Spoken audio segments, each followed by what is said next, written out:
नमस्कार, बिहार इंडिया के खास कार्यक्रम पॉलिटिकल प्रसंग में आप सबका स्वागत है। बिहार में आज दिन भर लगातार राजनीतिक सरगर्मियां तेज रही। मुकेश सहनी महागठबंधन के नए पार्टनर बन चुके हैं। तेजस्वी यादव और आज मुकेश सहनी ने दोनों ने राजद कार्यालय में प्रेस कॉन्फ्रेंस के माध्यम से महागठबंधन में शामिल होने की घोषणा की गई। साथ ही साथ महागठबंधन की तरफ से राजद कोटे के 3 सीटें झंझारपुर, गोपालगंज और मोतिहारी सीट मुकेश सहनी को दी गई है। साथ ही साथ इसके दूसरी तरफ हम देखते हैं दूसरी बड़ी घटना के क्रम में कांग्रेस पार्टी के अंदर महेश्वर हजारी के पुत्र सन्नी हजारी शामिल होते हैं। सन्नी हजारी की समस्तीपुर सीट से चुनाव लड़ने की संभावना व्यक्त की जा रही है। चलिए आज दिन भर की इन्हीं चर्चाओं पर बात करने के लिए, सरगर्मियों पर बातचीत करने के लिए हमारे साथ मौजूद हैं राजनीतिक विश्लेषक doctor Deepak Bhaskar sir. Doctor Deepak Bhaskar ji central university of Nagaland के असिस्टेंट प्रोफेसर के पद पर कार्यरत है। दीपक सर, आपका हमारे कार्यक्रम में बहुत बहुत स्वागत है। थैंक यू, धन्यवाद पीयूष जी। सर, आज मुकेश सहनी महागठबंधन के ऑफिशियल पार्टनर बन चुके हैं, घोषणा हो चुकी है और राजद कोटे के 3 सीटें गोपालगंज, झंझारपुर और मोतिहारी उन्हें दी गई है। क्या प्रतिक्रिया है आपकी?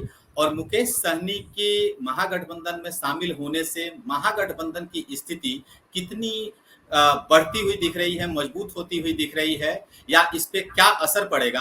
और साथ ही साथ इसके साथ एक नथी किया हुआ सवाल कि मुजफ्फरपुर सीट की लड़ाई, मुजफ्फरपुर सीट कितनी दिलचस्प बन गई है? देखिए पीयूष जी, हम लोग इस पर मुकेश सहनी जी पर पिछले बार भी एक छोटी सी बातचीत हुई थी हमारी, और निश्चित रूपेण उस समय भी बातचीत में हमने ये कहा था कि मुकेश सहनी जी को थोड़ा धैर्य रखना चाहिए, और उनका धैर्य जो रखने का मामला था उसका आज फल उनको मिला भी है ना। वो आज महागठबंधन में शामिल हुए हैं। बहुत ज़्यादा इतिहास में जो राजनीति के अपने कौन किधर गया, कौन दिल्ली गया, कितनी बार एनडीए वाले से मिला, इन सब बातों के परे जो अभी मुख्य सवाल है कि मुकेश सहनी जी के महागठबंधन इंडिया अलायंस में आने से क्या इंडिया अलायंस को फायदा होगा?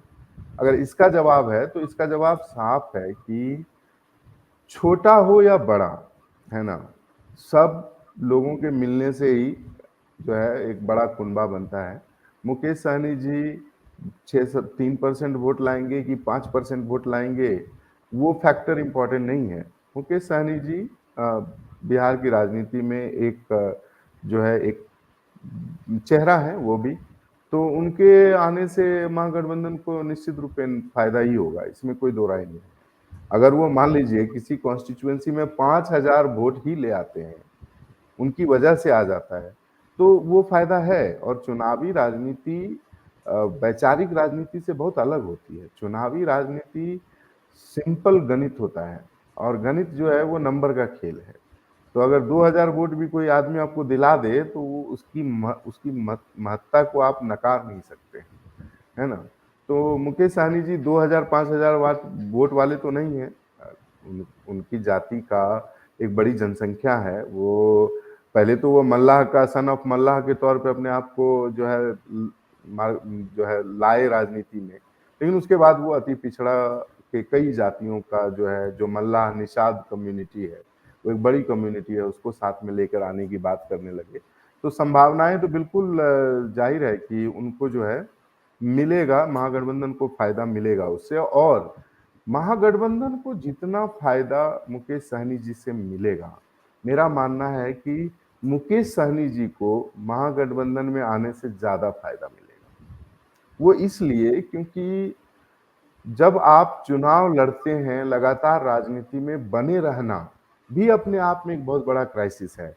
अगर आप मान लीजिए कि लोकसभा चुनाव आपको एनडीए ने नहीं जो है स्पेस दिया, जगह नहीं दी, तो अब आपके पास कोई ऑप्शन नहीं था। अगर आप चुनाव निर्दलीय लड़ते हैं तो आपके पास कोई स्पेस, वो उसके लिए जितना एक भारतीय राजनीति में, चुनावी राजनीति में बहुत सारे संसाधन की जरूरत होती है आपको चुनाव लड़ने के लिए। तो मुकेश सहनी जी क्या उतने संसाधन से अकेले चुनाव लड़ पाते? वो संभव नहीं था। इसलिए चुनावी राजनीति में बने रहना भी अपने आप में, ये राजनीति को आपको इस तरह से आप एग्जाम्पल ले लीजिए कि जैसे जो यूट्यूब या तमाम ऑनलाइन प्लेटफॉर्म पे जो रील्स बनाते हैं, है ना, उनके लिए ये बहुत जरूरी होता है कि आपको रोज एक नया क्रिएटिव चीज ला करके अपने आप को बना के रखना है लोगों के बीच में, नहीं तो आप रिजेक्ट कर दिए जाएंगे। तो चुनावी राजनीति भी ठीक रील्स की तरह है कि आप नहीं लड़े चुनाव तो लोग भूल जाएंगे आपको। फिर अपने वोटर को इंटैक्ट रखना भी अपने आप में एक बड़ा सवाल है। वोटर का उंगली से बटन नहीं दबाता है पीयूष जी, वोटर का दिमाग बटन दबाता है। अगर एक बार आदत लग गई कि बटन जो है दबाना है दूसरे का, नाव छाप का नहीं, तो फिर वो दिक्कत हो जाती है। इसलिए मुकेश सहनी जी को बहुत इसमें फायदा होगा। अब मुकेश सहनी जी के आने से मेरा जो मानना है कि उसमें एक सीट पर ना बहुत ज्यादा बढ़िया इंटरेस्टिंग होने वाला है, वो है मुजफ्फरपुर। मुजफ्फरपुर मुजफ्फरपुर में अजय निषाद जी कांग्रेस ज्वाइन किए हैं और मुझे लगता है कि डेफिनेटली ये तो डील हुआ ही होगा कि चुनाव आप लड़ेंगे मुजफ्फरपुर में। अब अजय निषाद जब चुनाव लड़ेंगे तो निषाद कम्युनिटी, मल्लाह कम्युनिटी, चूंकि वहां दोनों निषाद हैं, तो उसमें मुकेश सहनी जी का रोल बहुत इंपॉर्टेंट हो जाएगा। क्योंकि मुकेश सहनी जी का एक मल्लाह में एक बहुत इंपॉर्टेंट बात है जो मुझे भी मतलब उसको रॉ के तरीके से पता है कि मल्लाह में निषाद में ना एक भोज का आयोजन हुआ था। जो कहते हैं लोग कि बहुत पहले कोई आदमी जो है ना 80 गांव के पूरे मल्लाह निषाद को ना इनवाइट किया था अपने भोज में। उसके कई दशकों बाद जब मुकेश सहनी जी महाराष्ट्र से वापस आए, मुंबई से वापस आए, तो उन्होंने अपने माताजी की देहांत में भोज जो किया उसमें ये दूसरे व्यक्ति बने जिन्होंने पूरे के पूरे मुजफ्फरपुर में जितने भी मल्लाह के गांव थे सबको न्योता भेजा था। और वहीं से इनका जो है पहचान जो है वो मल्लाहों के बीच आया। तो मल्लाहों के बीच में मुकेश सहनी जी की जो पहचान है उसमें ये पहचान अगर अजय निषाद जी को के पक्ष जाता है ना, तो निश्चित रूपेण मुजफ्फरपुर एक बहुत इंटरेस्टिंग सीट आपके लिए होने वाली है। क्योंकि अगर मुकेश सहनी नहीं आते महागठबंधन में तो हो सकता है कि मल्लाहों का वोट जो है वो एनडीए की तरफ जाता, ट्रेडिशनली अभी तक जाता है। लेकिन अब चूंकि मुकेश सहनी महागठबंधन में है और वो मल्लाहों का नेता सिर्फ क्लेम नहीं करते हैं, उनके पास कुछ जो है बड़ा कुनबा मल्लाहों का बड़ा कैपिटल है सहनी उनके जी पास। के पास है। अगर वो 1-2% वोट भी स्विफ्ट करा लेते हैं तो अजय निषाद के लिए बहुत ताकत मिल जाएगी। तो ये मुजफ्फरपुर सीट तो डेफिनेटली बहुत ज्यादा प्रभावित होने वाला है। अब जो बाकी इनको 3 सीटें मिली हैं, झंझारपुर मिला है, गोपालगंज मिला है, मोतिहारी मिला है, उस पे तो अलग बातचीत हो सकती है। लेकिन ये बात अच्छी हुई है। ये अच्छी इसलिए हुई है क्योंकि इसकी जो कई लोग कहते हैं कि क्या आरजेडी जो है ना वो 2025 को ध्यान में रख करके चुनाव लड़ रही है 2024 का। तो अगर उस बात को, उस नैरेटिव को थोड़ी देर के लिए हम मान भी लें कि चलो ठीक है, यही मान लेते हैं कि 2025 को ध्यान में रखते हुए 2024 का चुनाव लड़ा जा रहा है, तो उसमें भी तो महागठबंधन को काफी अपर एज मिल रहा है ना। क्योंकि अभी तो 3 सीटों की बात है, लेकिन जब आप विधानसभा के चुनाव 2025 में जाएंगे तो वहां 3 सीटें नहीं होंगी, वहां 30 सीटें होंगी। जहां मुकेश सहनी की जाति जो है, जो निषाद है, 9 उपजातियां हैं उसमें, उन जातियों के बीच में उनके वोट बिखरे हुए हैं। करीब 12 जिले ऐसे हैं, है ना, करीब 30 विधानसभा ऐसे हैं जहां पर सहनी जी एक इम्पॉर्टेंट फैक्टर बन सकते हैं, है ना। मतलब ये इसीलिए दोनों ही पलड़े में मुकेश सहनी जी और का महागठबंधन में जाना दोनों तरफ से फायदा है। एक तो महागठबंधन को भी इसका फायदा मिल सकता है और मुकेश सहनी जी को तो डेफिनेटली मिला, क्योंकि वो उनको राजनीति में बने रहने के लिए, है ना, जो कॉन्स्पिरेसी, जो षड्यंत्र उनके साथ एनडीए में हुआ, जैसा वो बोलते हैं कि भाई हमको जो है हम सीट भी जिता लिया, उसके बाद सब वापस लेके चला भी गया, तो वो जो धोखा वो बोलते हैं वो हुआ उनके साथ, वो उसमें वो तो राजनीतिक हत्या का षड्यंत्र वो बोलते हैं कि मेरी तो राजनीतिक हत्या करने की कोशिश की गई। तो वो चीज़ यहाँ उनको बचाने का काम करेगी। और डेफिनेटली चूंकि देखिए बिहार का रिजल्ट जो है ना वो बहुत सरप्राइजिंग होने वाला है। इसको लेकर अगर कोई आश्वस्त है कि नहीं जी एनडीए को तो 39 मिला था तो इस बार भी 35-36 मिल ही जाएगा, तो मुझे लगता है कि उनका विश्लेषण डेफिनेटली बहुत बुरी तरह से फेल होने वाला है। बिहार में ऐसा कुछ भी नहीं होने जा रहा है कि आप 35-36 सीट जो है ना एनडीए को मिल जाएगा। ये तो गारंटीड है, आप लिख लीजिए कहीं कलम कॉपी लेकर के कि इतनी सीटें नहीं मिलने वाली हैं। तो बिहार का जो रिजल्ट होगा वो बहुत अलग तरीके से होगा, क्योंकि बहुत इंटरेस्टिंग होता जा रहा है बिहार का चुनाव। अभी आप देखिए पूरे देश के चुनाव में, ये पूरे देश का चुनाव है, लेकिन उस चुनाव में सबसे ज्यादा न्यूज पोर्टल पे अगर आप जाके देखेंगे ना तो बिहार पर जो है आपको न्यूज मिलेगा सबसे ज्यादा, है ना। हर न्यूज चैनल सिर्फ बिहार पर ही चर्चा कर रहा है। वो इसलिए क्योंकि बिहार जो है ना वो बहुत अलग रिजल्ट देने वाला है, बहुत सरप्राइजिंग होगा। सर, आपने अभी राजनीतिक हत्या की बात की। मुकेश सहनी जी ने जो आरोप लगाए थे उस कॉन्टेक्स्ट में एक और व्यक्ति है वर्तमान में, पूर्णिया के पप्पू यादव जी। उन्होंने भी ये क्लेम किया या आरोप लगाया कि मेरी राजनीतिक हत्या की साजिश की गई है। सीधा सीधा उनका आरोप जो है लालू परिवार पे था, और अभी उन्होंने नामांकन दर्ज करा दिया है। कल ही उनका नामांकन हुआ है 4 तारीख को, और वो रोते हुए अपना एक भाषण देते हैं जिसमें वो सारी अपनी व्यथा को कहते हैं कि हमसे क्या दिक्कत है, हमको क्यों ऐसे किया जा रहा है। एक भावनात्मक अपील के साथ वो जनता के सामने आते हैं, बड़ी भीड़ होती है।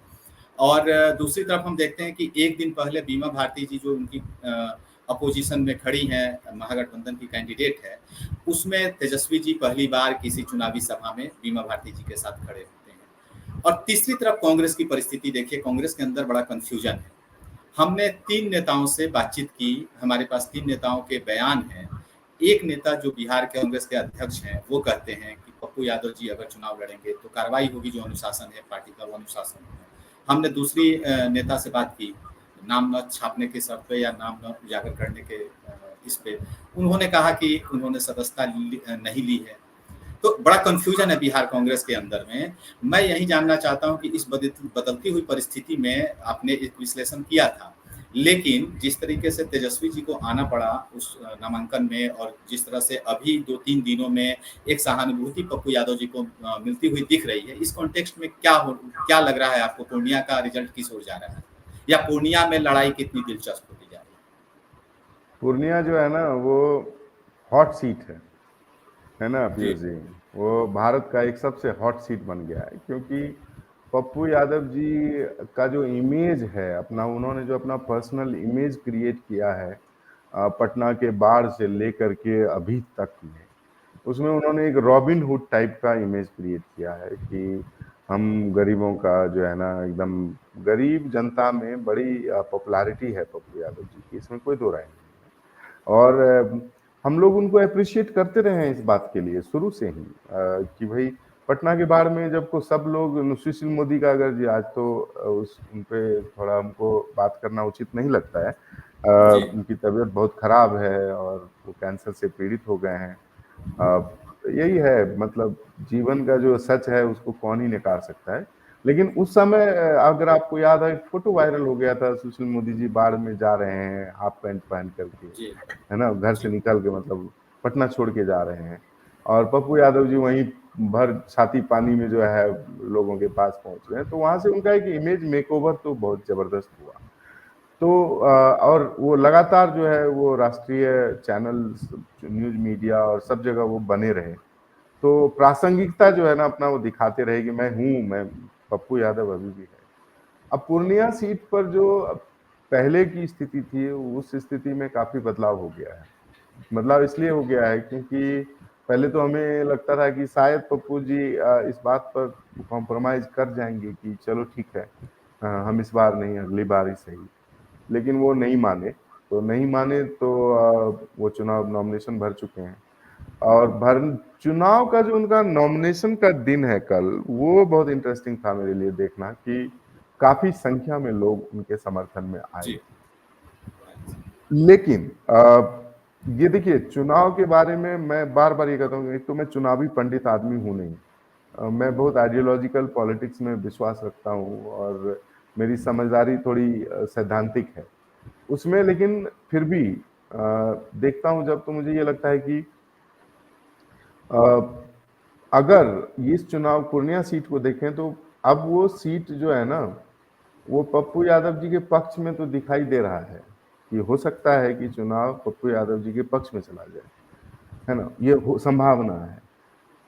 क्यों संभावना है? क्योंकि मुझे लगता है क्या कि कहीं ऐसा ना हो कि ये चुनाव में एनडीए के उम्मीदवार जो जदयू से हैं, संतोष कुशवाहा जी, वो तीसरे नंबर पे चले जाएं और बीमा भारती और पप्पू यादव के बीच में ये लड़ाई चली जाए। ये संभावनाएं हैं, क्योंकि जो वोटिंग कैलकुलेशन है, जो वोट का पूरा गणित है, जातिगत समीकरण है, वो सब ना इन्हीं दोनों के बीच में बटता हुआ हमको दिखाई दे रहा है कि कहीं ऐसा ना हो कि यादव मुस्लिम, क्योंकि जो गंगोता वोट है वो अभी तक जो है ना संतोष कुशवाहा जी के पास था।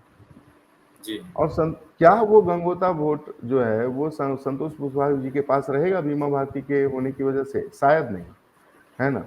गंगोता और राजपूत के बीच में एक लंबी लड़ाई है, ऐतिहासिक लड़ाई है पूर्णिया में। तो क्या राजपूत बीमा भारती के साथ जाएंगे? कतई नहीं। जब नहीं जाएंगे तो वो किसके साथ जाएंगे, है ना?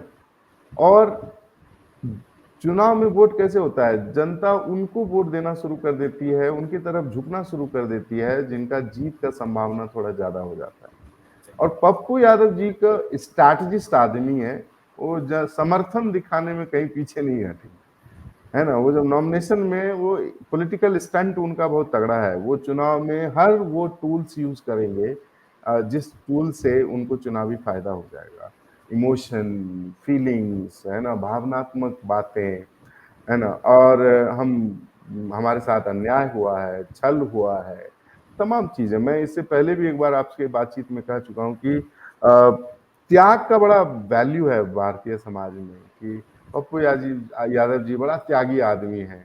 पटना का गांधी मैदान का जमीन बेच दिए, है ना, पटना का बाढ़ में लोगों को खाना राशन पहुंचाने के लिए। ये सब जो इमोशंस है ना, वो मल्टीप्लाई करते हैं, है ना? तो भारतीय समाज बड़ा इमोशनल। सो पप्पू, मैं अभी पूर्णिया में था कुछ दिन पहले, तो मैं कुछ गांव में घूम रहा था, वहां एक मुसलमान आदमी से मिला। मैं 2-4-5 लोग थे, तो उसमें उस बंदे ने कहा कि भाई हमें पप्पू यादव बहुत पसंद है, गरीबों का आदमी है, गरीबों की मदद के लिए खड़ा रहता है। एक मैसेज बड़ा जबरदस्त है। देखिए, पप्पू यादव जी को पूर्णिया शहर में बहुत वोट नहीं मिलने वाला है, वो मुझे लगता है ऐसा। मतलब अब पूर्णिया शहर का जो वोट है ना, वो शायद पप्पू यादव जी को बहुत ज्यादा नहीं मिले। लेकिन क्या मैसेज गरीबों के बीच में, जो आम जनता है, जो गरीब है, गरीब गुरबा के बीच में एक मैसेज ये है कि पप्पू यादव जी का सांसद जब थे ना, तो वहां जब जाते थे तो उन्होंने अपने आवास को ना वो बनाया, सराय बनाया हुआ था। लोग वहां जाके रहते थे, सैकड़ों लोग रहते थे, उनका खाना पीना दवाई ये सब चीज था। तो पप्पू यादव का वो एम्बुलेंस एक की व्यवस्था इमेज की है। व्यवस्था। एम्बुलेंस की व्यवस्था है, एम्स में आदमी रखा हुआ था उन्होंने, जो इलाज कराने में सहायता करता था। तो ये और सब वो इमेज जो है ना, क्षेत्र के दायरे से बाहर की थी, वो कोई भी हाँ, जनता वो बिहार पूरे का कोई भी नेशनल आदमी लेवल जा पे था, सकता है। कोई भी जी, आदमी। कोई भी तो जा सकता जब आपको याद होगा कि जब पप्पू यादव का घर आवास खाली करना पड़ रहा था, तो बड़ा इमोशनल माहौल बन गया था देश में, है। जी कि एक जगह तो ऐसी थी। तो मुझे लगता है कि उन सब चीजों का प्रभाव जो है ना, वहां दिख रहा है हमको कि आम लोगों के बीच में, कि पप्पू। अच्छा, आप कहिएगा कि छोड़िए ये सब बात, गणित का बात करते हैं, तो गणित में, और गणित प्लस आइडियोलॉजी की बात करते हैं। क्या मुसलमान, यादव और जो प्रोग्रेसिव थिंकिंग के लोग हैं, जो जो जो बीजेपी के खिलाफ वोट करते रहे हैं सब दिन से, उनका वोट किधर जाएगा? क्या वो बीमा भारती की तरफ जाएगा, जो ऑफिशियल कैंडिडेट है इंडिया गठबंधन की, या फिर पप्पू यादव की तरफ जाएगा, जो निर्दलीय है ना? इस बात को अगर आप देखिएगा पीयूष जी, तो इसमें भी आपको यही समझ में आएगा कि लोग ये जान रहे हैं और मान रहे हैं कि पप्पू यादव जी निर्दलीय लड़े कि ऑफिशियल कैंडिडेट हों, वो है इंडिया गठबंधन में ही, उनकी वैचारिक सहमति इंडिया गठबंधन की तरफ झुकी हुई है, ये एकदम क्लियर है। इसीलिए कहिएगा कि मुसलमान को पप्पू यादव का बटन दबाने में थोड़ी दिक्कत होगी, ऐसा नहीं होगा, क्योंकि किसी और नेता पर शायद वो मुसलमान के बीच में ये है कि वो किसी और नेता पर शायद कम भरोसा करेंगे। मुस्लिम कोई नेता शायद बीजेपी ज्वाइन कर सकता है, लेकिन उनको ये लगता है कि पप्पू यादव बीजेपी ज्वाइन नहीं करेंगे। मतलब हमारा जो है वैचारिक भी जो बात है वो सिक्योर है, वो सुरक्षित है। और सर कल नामांकन में हमने देखा कि बड़ी संख्या में कांग्रेस का झंडा उनके नामांकन में चल रहा था, बड़ा हुजूम था कांग्रेसी। अच्छा, वो जो कांग्रेस का तो छोड़िए, जो इंटरेस्टिंग बात थी उस नामांकन में कि पप्पू यादव जी के पक्ष में ब्राह्मण, राजपूत, इस तरह के जो लोग 2000, 3000, 5000 वोट इन्फ्लुएंस कर सकते हैं, वो सब लोग उनके साथ कल, ये भी अपने आप में युवाओं में एक क्रेज देखने को मिला, युवा काफी थे। और बीमा भारती के मंच पे जब तेजस्वी यादव जी भाषण चल रहा था तो पप्पू यादव जिंदाबाद का नारा लग रहा था। ये है। अच्छा, यादवों में एक बात ये गई कि पप्पू यादव जो है यादवों का एक बड़ा जो है वो रहा है, तो उनके साथ छल हुआ है, तो इसीलिए उनको इस बार जिता करके हम लोग ये मैसेज, ऐसा नहीं है कि जो मुसलमान हैं, जो यादव हैं, जो अति पिछड़ा में जो लोग हैं, जो बीजेपी के खिलाफ वोट करते हैं, वो सब तेजस्वी के खिलाफ हो गए हैं, ऐसी बात नहीं है। मेरा ये नहीं है, वो सिर्फ ये है कि ये आपने ये गलत निर्णय लिया है, हम इसको ठीक कर रहे हैं, ठीक है, बस इतनी सी बात है। ऐसा नहीं है कि पूर्णिया की जनता ने तेजस्वी को नकार दिया है, ये सब हैशटैग चलाने के लिए काफी हो सकता है, लेकिन जो उनके वोटर हैं वो इंटैक्ट हैं। बस कई बार ये अच्छी बात है कि अगर मान लीजिए कि ऊपर से कोई गड़बड़ी हुई है तो जनता नीचे ठीक करने के लिए तैयार है, ये तो लोकतंत्र के लिए बहुत अच्छी विधा है, बहुत अच्छा समाचार है कि भाई पूर्णिया में महागठबंधन की गलती को जनता जो है पप्पू यादव को जिता करके सुधार देगी, ये है। लेकिन इसके विश्लेषण के परे एक और भी बात है कि राजनीति सिर्फ इमोशन, फीलिंग, तमाम चीजों, गणित से नहीं चलती है, उसमें कई सारी चीजों की जरूरत होती है कि भाई आप जब कांग्रेस गठबंधन में है तो क्या वहाँ जो है वो ऑफिशियली क्या गठबंधन के खिलाफ जाना उचित होगा, ये बहुत सारे सवाल तो उठ के खड़े होंगे। सर वो वहाँ बड़ा कंफ्यूजन है, मैंने कहा सर बड़ा कंफ्यूजन है। उन्होंने अपनी पार्टी का विलय कर लिया है, ये तो सब जान रहे हैं, अनाउंसमेंट हो गई। हाँ। बट कागजी तौर पे जो रसीद कटती है प्राथमिक सदस्यता की, उसकी घोषणा ये हुई थी कि वो पटना आकर सदस्यता ग्रहण करेंगे, लेकिन वो सदाकत आश्रम पटना आए ही नहीं। इसलिए ये बड़ा कंफ्यूजन है, कार्यकर्ताओं के बीच में भी ये कंफ्यूजन है कि वो अगर पार्टी अनुशासनात्मक कार्रवाई करेगी तो उसके लिए वो अपने सदस्य पे कर सकती है, बट वो सदस्य है या नहीं, ये बड़ा अगर सदस्य है नहीं है, अगर नहीं है, प्राथमिक सदस्य नहीं है, तो उस पर क्या ही कार्रवाई होगी, है ना? जी जी, है ना? तो ये देखिए, ये सब तो गुणागणित का खेल है और आपसी मतभेदों का खेल है, लेकिन फिलहाल पूर्णिया सीट जो है ना हॉट सीट है इंडिया का, इसमें कोई दो राय नहीं है। सर इसी के साथ आगे अच्छा, बढ़ते हुए बीमा भारती जी के साथ ये दिक्कत है कि उनके पति, उनके बेटे सभी जेल में हैं, है ना? तो अभी उनका चुनावी जो मैनेजमेंट है वो कौन लोग कर रहे हैं, किस तरह से कर रहे हैं, कैंपेन एग्रेसिव है या नहीं है, ये सब बहुत बातें हैं देखने के लिए जो बहुत जरूरी है। जी सर, इसी से पूर्णिया सीट पे ही एक और बात, ये बातें सामने आ रही हैं कि पूर्णिया सीट को लेके और खासकर पप्पू यादव जी को लेके कांग्रेस के अंदर एक रणनीति थी कि कोसी सीमांचल में जहां उनका प्रभाव है, ज़्यादा प्रभाव है, ऐसे वो पैन बिहार लीडर है, उनकी पहचान है पूरे बिहार के आम जनता के बीच में, लेकिन जहां वो लीडर है उस क्षेत्र में और राहुल गांधी जी की जो जातीय जनगणना को लेके बातचीत है उस राजनीति में बड़ा फिट होते हैं, तो इसलिए वो महत्वपूर्ण थे, इसलिए वो शायद इतना जिच इस पे आया, इस सीट पे।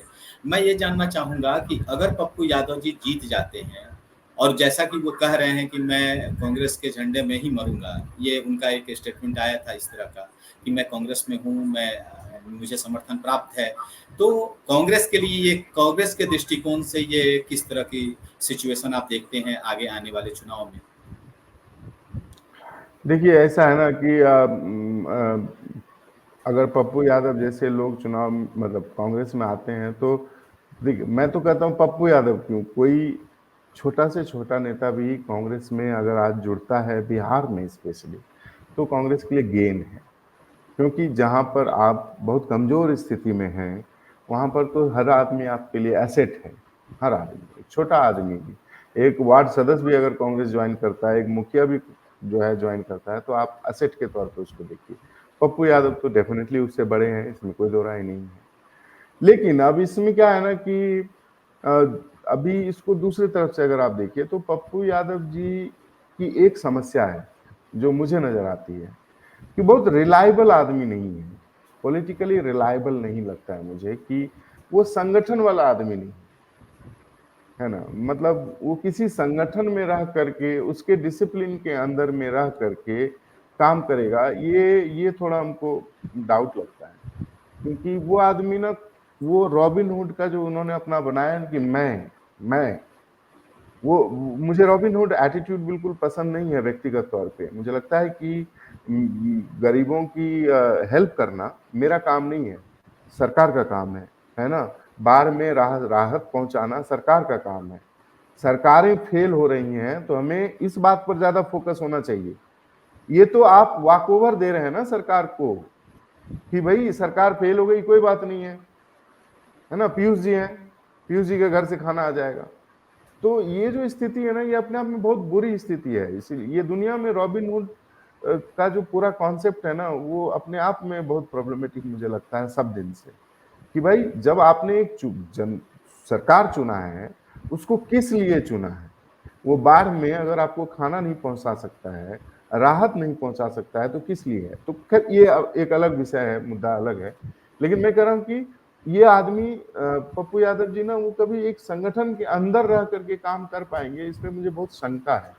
मतलब मुझे नहीं लगता है कि कभी इतना मतलब वो रहे हैं। सो राजनीति में संगठन में रहने से एक डिसिप्लिन के तौर पे रहना पड़ता है। जैसे अभी उन्होंने मान लीजिए एक पहला डिसिप्लिन तोड़ा कि भाई वो चुनाव लड़ गए, तो कैसे कहेंगे कि आप कल वो कांग्रेस को छोड़ करके दूसरे जगह नहीं चले जाएंगे? ये तो संभावना है। कल जीत गए तो वो बार्गेन करेंगे कि भाई देखिए आपने हमको नहीं भी दिया तब भी हम जीत गए, तो अब तो हम ही हैं, आप कौन है? तो संगठन तो वैसे नहीं चलता है। तो ये सब बहुत बाद में ये सब चीजें निकल के आएंगी, अभी तो नहीं आएंगी। और कांग्रेस जितनी कमजोर स्थिति में बिहार में है, उसमें तो कोई भी बार्गेन कर लेगा उनको इस टाइप का स्थिति में। दूसरा दूसरा पक्ष क्या है कि दूसरा जो बार बार ये कहा जा रहा है कि लालू परिवार, एक तो लालू परिवार की बात जो है वो उसमें पूर्णिया सीट पर अगर ये कोई कह रहा है कि छल किया गया, कपट हुआ, उनको टिकट नहीं दे करके तेजस्वी डरते हैं, बहुत सारी बातें हो रही हैं, है ना पप्पू। तो वो तो अगर इतना पर्सनल है फाइट, तो वो उसमें तो फिर कोई बात कहने के लिए, पर्सनल चीजों पर मैं कमेंट नहीं करता हूँ। लेकिन मुझे लगता है कि डिसिप्लिन को लेकर के बहुत सवाल है पप्पू यादव जी के पूरे कंडक्ट में, कि वो जहां भी रहते हैं वो डिसिप्लिन में नहीं रहते हैं। कि भाई आपको मानना पड़ेगा ना, अगर लालू जी राष्ट्रीय अध्यक्ष हैं, अगर तेजस्वी जी उप मुख्यमंत्री हैं, तो आपको मानना ही पड़ेगा, मानना चाहिए भी, है ना। तो वो भाजपा ज्वाइन कर लेंगे, पप्पू यादव जी जैसे आदमी नेता अगर भाजपा ज्वाइन कर लें तो बहुत मुश्किल हो जाएगा उनके लिए, क्योंकि भाजपा तो बहुत डिसिप्लिन पार्टी है। उनके अंदर कोई एक भी आदमी चू नहीं बोल सकता है, और ये रोज अपने हिसाब से एक स्टेटमेंट देंगे तो कैसे चलेगा। बट बहरहाल एक अंतिम बात यह है कि पप्पू यादव जी, बीमा भारती जी, और अभी देखिए क्या हुआ है, यही होता है चुनाव में गेम, कि पूरा का पूरा पूर्णिया चुनाव जो है ना, वो पप्पू यादव और बीमा भारती, पप्पू यादव बीमा भारती में फिक्स हो गया। संतोष कुशवाहा जो सिटिंग एमपी है, कोई बात ही नहीं कर रहे। जी चुनाव होना चाहिए था। आपकी आवाज सर कट रही है, आपकी आवाज कट रही है सर, आपकी आवाज कट रही है सर। हाँ पीयूष जी, मैं अभी आ रही है क्या? हाँ अभी आ रही है सर। जी तो त्रिकोणीय चुनाव पूर्णिया का नहीं रह गया है, तो वो द्विपक्षीय हो गया, बीमा भारती वर्सेस पप्पू यादव, या पप्पू यादव वर्सेस संतोष कुशवाहा। भाई ऐसे थोड़ी होता है, जब तीन बड़े नेता चुनाव लड़ रहे हैं तो तीनों की बात होनी चाहिए। तो पूर्णिया जी हॉट सीट है। आप बनारस पे अभी तक चर्चा सुने हैं? आप वायनाड पे अभी तक उस तरह की चर्चा सुने हैं? आप अमेठी रायबरेली पर उतनी चर्चा सुने हैं जितनी चर्चा आप पूर्णिया पे सुने होंगे? जी आप पूरा यूट्यूब उठा के देख लीजिए, खाली पूर्णिया पूर्णिया पूर्णिया चले।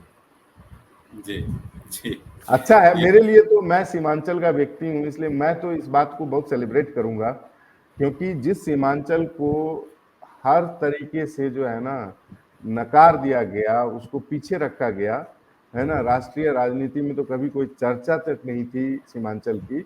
आज वो राष्ट्रीय पटल पर जो है सीमांचल दिख रहा है हमको। हम तो बहुत खुश हैं पीयूष जी इस बात पे। जी, पिछले बार भी सर 2019 के चुनाव में बिहार का एक सीट बेगूसराय इसी तरह चर्चे में था। खैर, हम उन बातों पे नहीं जाते हैं। एक और बड़ा दिलचस्प सीट हो गई है सर, दिलचस्प सीट होने की संभावना है, Samastipur seat sir. Samastipur seat पे अशोक चौधरी जी की पुत्री और शांभवी चौधरी को एलजेपी पार्टी ने उतारा है, कैंडिडेट बनाया है। दूसरी तरफ सर, आज कांग्रेस में महेश्वर हजारी जी के पुत्र शामिल होते हैं।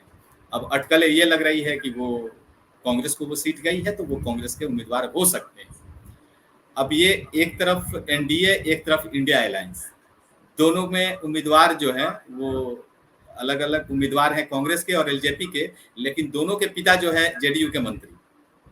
ये बड़ा दिलचस्प सीट होते जा रहा है। क्या कहना चाहेंगे सर समस्तीपुर सीट पे, अब अगर देखिए ऐसा है सनी ना, हजारी को टिकट दे दिया जाता है तो? अगर सनी हजारी को टिकट दिया जाता है तो मैं तो यही सोच के परेशान हूँ कि महेश्वर हजारी जी अपने बेटे के खिलाफ प्रचार करने जाएंगे, है ना, या वो शांभवी चौधरी अपने मित्र अशोक चौधरी की पुत्री के लिए प्रचार करने जाएंगे। बड़ा विकट स्थिति होगा। मतलब और जनता क्या करेगी इसमें? जी आप ऐसी स्थिति में अगर, और मैं उनका प्रेस कॉन्फ्रेंस सुन रहा था सनी हजारे जी का, वो कह रहे हैं कि मैं अपने पिताजी के पद चिन्हों पर चलूंगा। तो भाई पिताजी के पद चिन्हों पर चलकर आप किधर जाएंगे? जदयू में, है ना?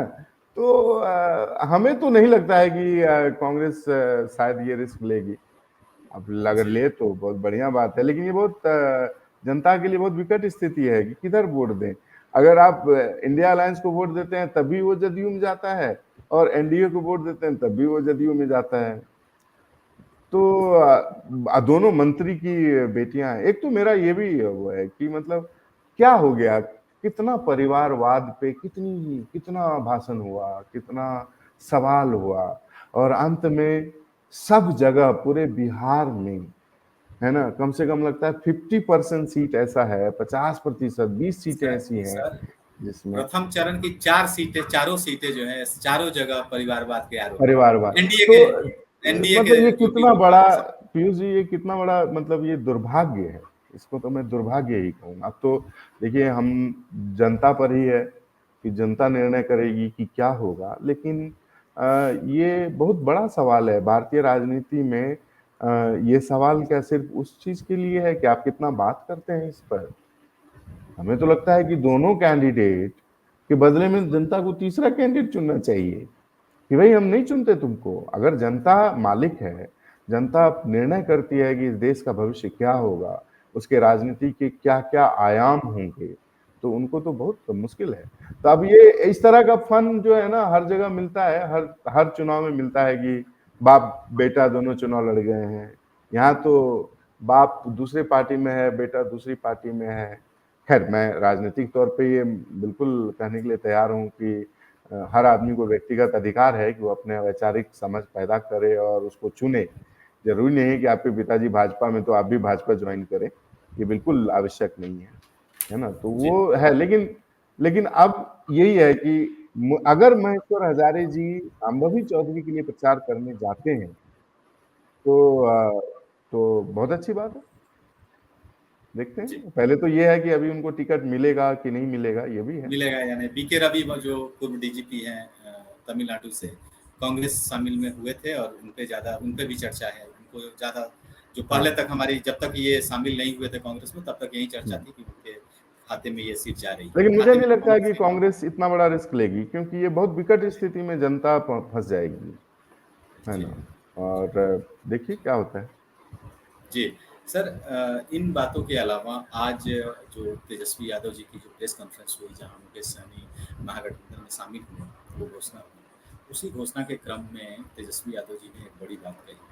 उन्होंने एक जिक्र किया गया कि एनडीए भाजपा के मीटिंग का, और उसमें कहा, और कई सारे उदाहरण उन्होंने पेश किए। उसमें कहा कि भाजपा के जो कार्यकर्ता हैं, लोकल कार्यकर्ता हैं, वो नारे लगा रहे हैं कि अब की बार 400 पार इसलिए चाहिए ताकि हमें संविधान बदलना है।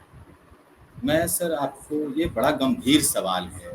अगर इस तरह की बातें हो रही हैं बीजेपी की तरफ से, बीजेपी के आम कार्यकर्ताओं के बीच में ये मैसेज पहुंचाया जा रहा है, क्या संविधान का बदल देना इतना आसान है?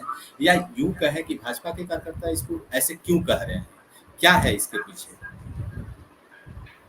देखिए पीयूष जी, ये बहुत सही में बहुत गंभीर बात है कि इस देश का संविधान दुनिया भर के संविधान जितने भी देश में हैं, उन सब के संविधान को अगर आप देखेंगे तो सबसे बेहतर संविधान जो आपका मिलेगा, आपको वो भारत का संविधान मिलेगा।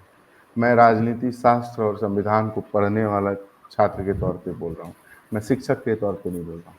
मुझे तो यही लगा, क्योंकि दुनिया के सबसे बेहतरीन जो संविधान थे, उनमें जो सबसे बेहतरीन बातें थी, है ना, उन सब को ला करके भारतीय संविधान में संकलित किया गया है। इसलिए ये कहना कि संविधान में कुछ कमी है, मुझे शायद नहीं लगता। और जो कमी समय के साथ बनती है, उस समय के साथ बदलने के लिए जो है संविधान में प्रावधान है कि आपको जो है इसको समय के साथ जो है अगर लगे कि ये रिक्वायरमेंट है तो आप उसमें से बदलाव भी कर सकते हैं। उसके लिए तो संविधान आपको इजाज़त देता है। लेकिन संविधान को बदलने की जो बात भाजपा के कई नेताओं की तरफ से बात हो रही है, वो संविधान के अनुच्छेदों को बदलने की बात नहीं हो रही है। मैं उसके बियॉन्ड इंटेंशन जब देखता हूँ, रीडिंग करता हूँ उनके कि ऐसा क्यों बोल रहे हैं, तो मुझे लगता है कि वो संविधान के अनुच्छेद बदलें, कुछ कानून बदलें। ऐसे अमेंडमेंट्स तो बहुत सारे हुए हैं, है ना? 400 से ज़्यादा अमेंडमेंट हो गए हैं, तो ये 100 से ज़्यादा अमेंडमेंट हो गए हैं। तो ये संभावनाओं से मुझे उसमें कोई बात नहीं है।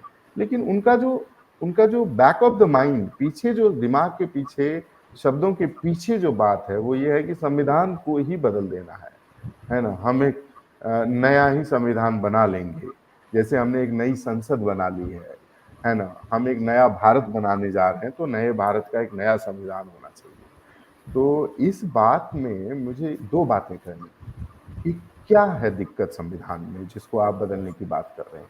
और बदलने की बात ऐसा-वैसा कोई भाजपा का आम कार्यकर्ता नहीं बोल रहा है ना? अनंत हेगड़े जी बोल रहे हैं, है ना? और वहाँ जो जलौर की जो हैं गीता जी, वो बोल रही हैं, बड़ी नेता है ना? बिहार में तो मंत्री जी बैठे हुए हैं, वहाँ पर बात हो रही है ये। तो अपने आप में ये मेरे मंदिर में एक सवाल उठता है, जो आपके दर्शक के मंदिर में भी सवाल उठता होगा कि क्या दिक्कत है संविधान में? क्या लगता है कि संविधान किसी एक जाति, वर्ग या धर्म के लिए की तरफ झुका हुआ है? अगर ऐसा है ना? ये समस्या हो सकती है कि मेरे पक्ष का संविधान नहीं है, तो इसको बदल डालो, है ना? ये दलित, आदिवासी, पिछड़ा और अल्पसंख्यक के पक्ष में ज़्यादा झुका हुआ लगता है, इसीलिए इसको बदल डालना चाहिए। ये अगर है, तो ये तो बड़ा विकट स्थिति है, जबकि संविधान की प्रस्तावना से लेकर संविधान के अंतिम शब्द तक, ये हर समय बराबरी, हर नागरिक के बराबरी के अधिकार की बात करता रहता है ना? हर नागरिक के। अगर आप कहेंगे कि जी संविधान में आरक्षण की व्यवस्था है, तो वो भी बराबरी के हक की ही बात की वजह से। तो ये बहुत गंभीर बात है कि अगर वो लोग संविधान बदलने की बात पर बार-बार जोर दे रहे हैं, इसलिए 400 पार का नारा है, जो ज़रूरी भी है। अगर आपको संविधान बदलना है, तो उसके लिए, है ना, बहुमत सिर्फ साधारण बहुमत से आप नहीं बदल सकते, 2/3 मेजॉरिटी से नहीं बदल सकते, सिंपल मेजॉरिटी से नहीं बदल, आपको 3/4 मेजॉरिटी चाहिए और एक बड़ी मेजॉरिटी चाहिए। कई राज्यों में आपकी सरकारें होनी चाहिए जो आप उनको रेटिफाई करेंगे। ये सब प्रक्रिया है जो बहुत जटिल है ना? तो उस जटिल प्रक्रिया को आसान करने के लिए 400 सीट अगर आपको आ जाता है, तो फिर आप राज्यसभा में भी आपकी मेजॉरिटी बन जाती है, बहुत सारी चीज़ें हो जाती हैं। तो लेकिन ये प्रक्रिया बदलने की प्रक्रिया से ज़्यादा बड़ा सवाल ये है कि आखिर ऐसा मन में हो क्यों रहा है ना? और अगर ये कहा जा रहा है कि हम यूनिफॉर्म सिविल कोड ले आएंगे, जो बीजेपी के कई लोग एजेंडा के तौर पे रखते हैं कि हम यूनिफॉर्म सिविल कोड ले आएंगे, तो उसके लिए तो संविधान बदलने की जरूरत नहीं है। यूनिफॉर्म सिविल जी कोड की का प्रावधान तो जो है directive principle of state policy में है, राज्य के नीति निर्देशक तत्व में आपको ऑलरेडी प्रावधान है कि समय के साथ भारत को अगर कभी ऐसा महसूस हो, भारत के लोगों को महसूस हो कि अब हमारे बीच में जो विविधता थी, है ना, बहुभाषी और बहुसांस्कृतिक विविधता थी, अब हम सब एक तौर पे एक कानून के अंदर, एक छाते के अंदर रह सकते हैं, तो डेफिनेटली जो है लाया जा सकता है। इसीलिए पंचायती राज व्यवस्था को पीयूष जी राज्य के नीति निर्देशक तत्व में रखा गया, आर्टिकल 40 के तहत, है ना, 40 अनुच्छेद के तहत रखा गया। और वो रखा गया कि तभी ऐसा समय आएगा जब सभी लोगों को लगेगा कि भारत का लोकतंत्र अब जमीन पर जाना चाहिए, तो उस समय ये आर्टिकल 40 को जो है डीपीएसपी से निकाल करके आप जो है उसको कानून में बदल सकते हैं। तो ये तो संभावनाएं तो थी, और उसके बाद बदला भी, है ना। 73rd और 74th अमेंडमेंट जो है वो हुआ और उसके साथ पंचायती राज की व्यवस्था की स्थापना हुई। तो हम ये कह रहे हैं कि अगर ये बार बार बात हो रही है तो ये बात बिल्कुल अच्छी नहीं हो रही। मतलब छात्र होने के नाते मैं कह रहा हूँ, राजनीति का शिक्षक होने के नाते कह रहा हूँ कि ये बहुत खराब बात है। और अगर ये बैकफायर करता है और इंडिया गठबंधन अपोजिशन के लोग अगर इसको ठीक ढंग से मैसेज के तौर पे लोगों तक पहुंचा देते हैं, तो इससे एनडीए को बहुत बड़ा नुकसान हो सकता है। ये वही नुकसान होगा, देखिए बाकी राज्यों के बारे में मैं नहीं जानता, लेकिन बिहार राज्य में दलित, पिछड़ा, आदिवासी समाज का लोग अपने अधिकारों को लेकर के बहुत जागरूक है, बहुत कॉन्शियस है ना। और आपको याद होगा कि एक चुनाव, एक सिर्फ आरक्षण में बदलाव के नाम पर, एक स्टेटमेंट पर एक पूरा चुनाव जो है भाजपा हार जाती है। तो ये बात 2015 अभी का तक 2015 का चुनाव, इसीलिए संविधान बदलने की बात होगी तो वो तो चुनाव में ही नहीं, भाजपा के भविष्य के लिए भी बहुत ज्यादा खतरनाक बात है ना। अगर ये कहा जाएगा इसके पीछे, इस स्टेटमेंट के पीछे विकास के कार्यों के नाम के आड़ में, है ना, या कश्मीर की आड़ में, या पाकिस्तान की आड़ में, या किसी भी आड़ में अगर इस तरह की मंशा है, तो ये मंशा भी अपने आप में बहुत खतरनाक है। जी सर, आज इस चर्चा को यहीं पे विराम देते हैं। आप हमारे कार्यक्रम में जुड़े और इस विषय में अपनी टिप्पणी दी, राजनीतिक टिप्पणी दी, इसके लिए आपका बहुत बहुत धन्यवाद। हम आगे भी आपसे इन विषयों पर रोजाना हम आपके साथ जुड़ते रहेंगे। आपका बहुत बहुत धन्यवाद सर। थैंक यू आपके सभी दर्शकों को शुभ रात्रि और हमारा अभिनंदन।